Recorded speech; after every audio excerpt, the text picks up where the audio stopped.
the play is very much about the sculptor Gustav Vigeland and his intersection with Henrik Ibsen and what it taught both men about themselves. The sculptor Gustav Vigeland was commissioned to do a bust at the precise moment when Ibsen was in the throes of a series of strokes.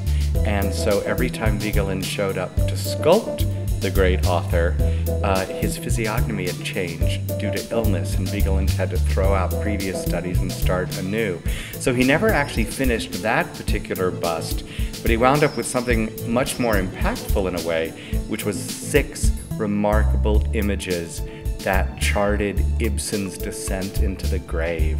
And I was deeply compelled by that and thought it might be the starting point for a play. This play for me definitely came along and I was like, oh, no way. Someone wrote and asked me to do the play I most needed to do in my life right now.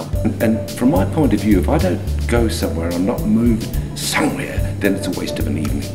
Or if I can't associate somewhere with the characters on stage, then I'm out of it. And I think that we may actually have a play that does those things. I stumbled upon this play the year that I turned 50, and I started to think about Ibsen, this remarkable artist.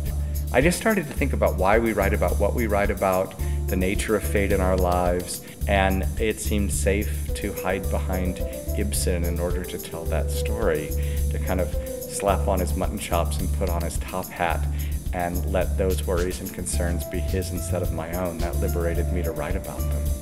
When I talk around town, because I'm a stranger, and I say I'm doing a DOUG WRIGHT play, and people go softly say, I don't understand why he's not recognised as our greatest writer. This has happened several times to me.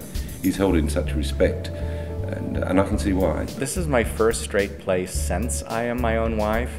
And so for Neil Pepe and the Atlantic to commission the work, to know that I had a home for it before I even put pen to paper, to know it was a theater I much admired, it felt safe and like a safe re-entry into the waters of serious playwriting. To be back at a nonprofit takes the focus completely off commerce and puts it solely back on art, and that's a place where, for better or worse, I find I'm more comfortable.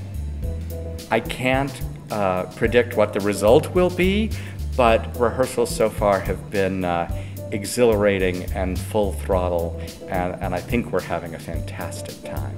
The play is about what you leave behind after you die, and you're doing a play, so you are leaving the show behind every single night. You're never going to be in the same room with the same group of strangers again. And it is, it's a really impermanent, wonderful adventure we go on each night, and sort of you do in your life too.